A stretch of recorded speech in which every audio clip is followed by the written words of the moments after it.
And so, my fellow Americans, ask not what your country can do for you. Ask what you can do for your country. Onto Elm Street, and it will be only a matter of minutes before he arrives at the trademark. I was on Simmons Freeway earlier. Achieving the goal before this decade is out of landing a man on the moon and returning him safely to the earth. Today I may be the victim, but tomorrow it may be you.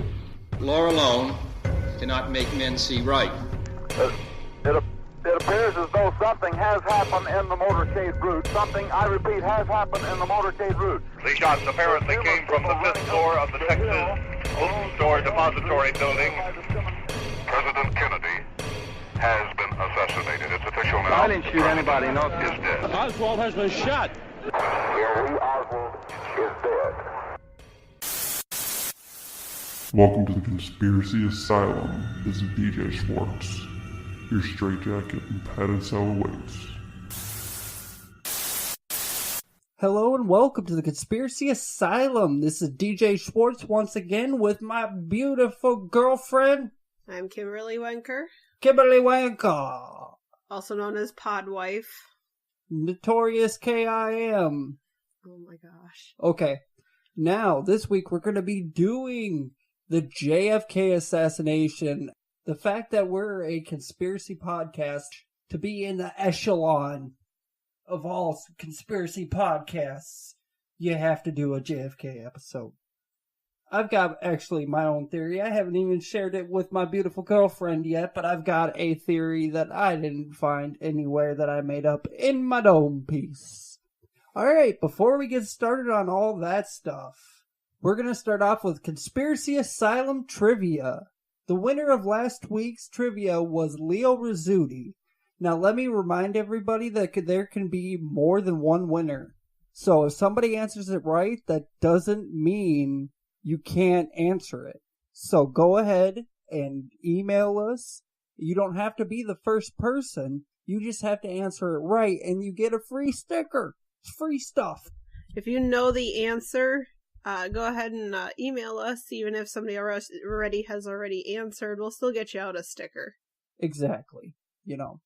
And even if you just request one, I'm going to send one out to you because I really want you guys to get some of this Conspiracy Asylum stuff because I think it looks really freaking cool. And if you didn't know, last week's trivia question was, when did Al Bielek land when he jumped into hyperspace aboard the USS Eldridge? And that's from the Philadelphia Experiment episode, and the answer was 2137. So, congrats to everybody who had found the answer on this last trivia question. And who's up for some more trivia? Alright, for this week, for a free sticker, actually 2 free stickers, because they're so teeny tiny small like my penis, oh my that gosh. they might be bigger than my penis, actually. That's just for me to know and for them to never find out. I suppose. That's your special gift from me to you. Oh my lord. Wiener. Okay, now the trivia question. What was the date that Apollo 11 splashed down in the Pacific Ocean? So basically, their version of landing back then was just throwing it like a fucking rock to Earth. Yep, we just want to know the date, guys. If you know it, go ahead and hit us up. theconspiracyasylum@gmail.com. You could direct message me. Do not just go on Twitter and say the message on Twitter. Like I said, there was somebody that actually did that. He is not in trouble whatsoever. But it's not a bad thing what he did at all. I'm just saying that try and direct message me because there can be more than one winner. I wasn't very clear about that, so I apologize. Remember, hit us up with your answers and everything like that. Let's get into JFK. The assassination. This story has a lot of holes in it. Might be shooting into the dark from a school book depository, which I don't even know what the hell that is. Do they burn books there? I have no idea. I've always wondered that. What the fuck was Lee Harvey Oswald's job there? And there's guns there. There's more. We're going to get into all that, but dude, you're going to get me going right away. All right, first, we're going to do the timeline. Not the whole timeline from birth to death of Mr. Jack Kennedy, but we're going to start off with just the day that he died, the assassination timeline, and, once again, the penis to my vagina, the fist to my asshole, the dildo to my ear. No. No, I am none of those. Kimberly Wenker. She will be reading the timeline because she is very good at reading the timeline, and she has a smooth, creamy voice that's a little bit better than mine. Oh my goodness. Well, thanks for putting me on a pedestal. That makes me feel great. We'll start off with the timeline of November 22nd, 1963, and it starts out at 11:10 a.m., After staying overnight in Fort Worth, Kennedy leaves Carswell AFB on board Air Force One to fly to Love Field in Dallas. I can't be listening to myself doing that. No, I don't blame It's really fucking me up. I don't blame you. We're kind of having technical difficulties with this because we're trying a new setup, and if anybody's got any suggestions, that would be great, but we've got a little bit of a delay in our headphones, so it's kind of hard to... Mine isn't that bad, but coming out of her headphone, it's kind of bad. We're using a USB microphone and an XLR microphone. It's probably best if I just can't hear myself and just keep going. Right. I almost thought about taking my headphones off, but I can't stand not hearing myself while I'm doing this, so I just like the sound of my own voice, I guess. Apparently. Yeah, that's what's happening here. All right. On to 11:30 a.m., the presidential motorcade leaves Love Field.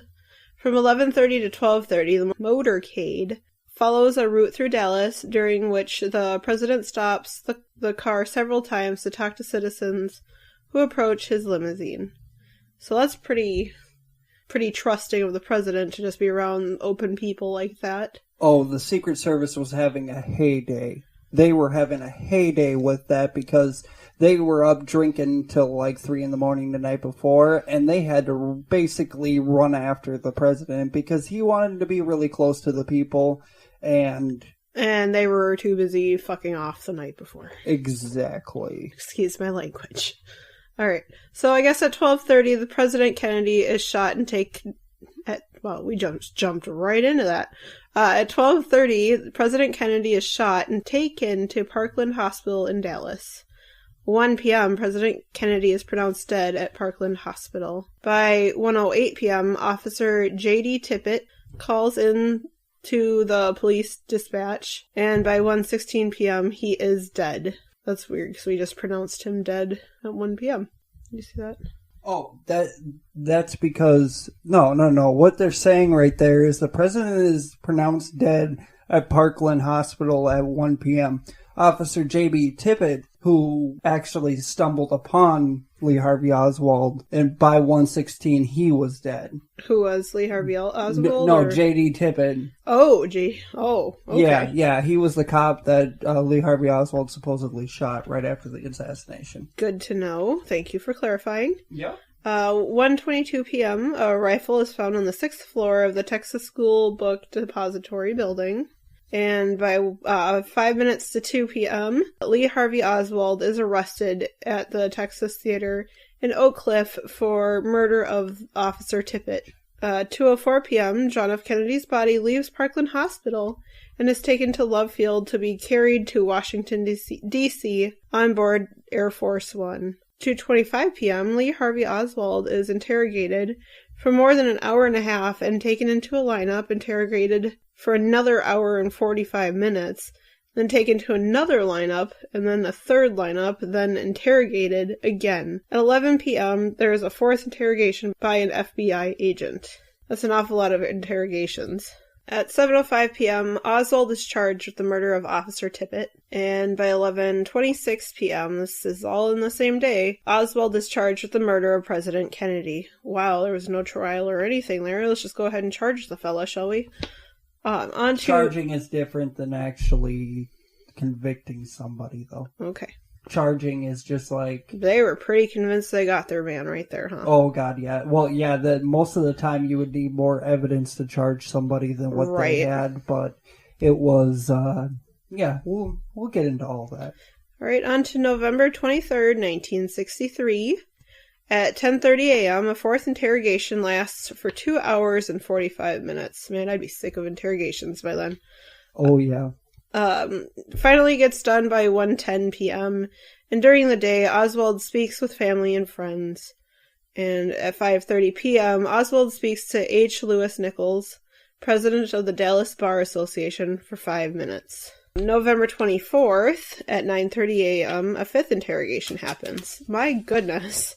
Okay. 11:21 a.m., Jack Ruby shoots Oswald during the transfer from the Dallas Police Department to the county jail. Jack Ruby died in prison on March 1st, 1967. Yeah, he died of preambulism or something. I don't remember what the hell he died. What did he die of? Oh, pulmonary embolism. Pulmonary embolism. There we go. The smart one comes in. Yeah. I'm good at pronouncing things sometimes. We're going to get into JFK's early life. Basically, I'm going to go through his whole life, but it's just going to be kind of a quick summary. Don't mind me, fellas. I'm taking off my bra and getting comfy to do this. Woo! I get to see that every night. I get to feast my eyes upon... Oh, yeah. It's been a long day. Let him loose. All right. We're good. Now, Mr. John Fitzgerald Kennedy was born on May 29th, 1917. So he was a Gemini. I don't really care. That's good for you. He was a Gemini.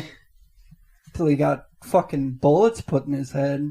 He was born on Beale Street in suburban Brookline, Massachusetts, to businessman/politician Joseph Patrick Kennedy. Joe Kennedy, we're going to talk about him.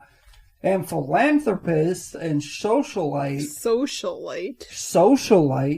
philanthropist and socialite Rose Elizabeth Fitzgerald Kennedy. Jesus, fuck, that's a long name. Too many syllables. His paternal grandfather was P.J. Kennedy and was a member of the Massachusetts State Legislature. His paternal grandfather, P.J. Kennedy, was a member of the Massachusetts State Legislature. His maternal grandfather and namesake, John F. Fitzgerald, I wonder what the F stands for then, but John F. Fitzgerald served as a congressman and was elected to 2 terms as mayor of Boston. All 4 of his grandparents were children of Irish immigrants. Kennedy had an elder brother, Joseph Jr., and 7 younger siblings. Joseph Jr. was the one they were kind of grooming to actually be the politician, and it ended up being Jack, so... But his 7 younger siblings were Rosemary, we're going to talk about her, Kathleen, it says Kick was her nickname, Eunice, Patricia, Robert Kennedy, Bobby Kennedy, RFK, Jean, and Edward Kennedy, which good old Teddy Kennedy, which he lived up until the late 2000s, I do believe. Kennedy lived in Brookline for the first 10 years of his life and attended the local St. Aidan's Church, where he was baptized on June 19th, 1917. So that guy was old. Just throwing it in there. Old, he was old? No, I didn't realize how far back we were actually going on, a timeline. Oh, yeah, he would have been long dead by now. Oh, yeah. Oh, yeah. So, I mean, maybe they put him out of his misery. Just shows how young we are. Yeah, exactly. I'm old as fuck. I don't know what you're talking about. I am older than shit. I am 30 years old, guys, and I feel like I'm 85. Body of an 85-year-old man? Damn right, with my micro penis. Oh my god. Alright. He was educated at the Edwards Devotion School. It really sounds like this guy was kind of one of the preppier... He grew up in Massachusetts, which when I imagine Massachusetts, I imagine rich socialites type of thing, you know? I mean, the picture that we got on here is of Joe Kennedy, Joe Jr., and Jack together, John F.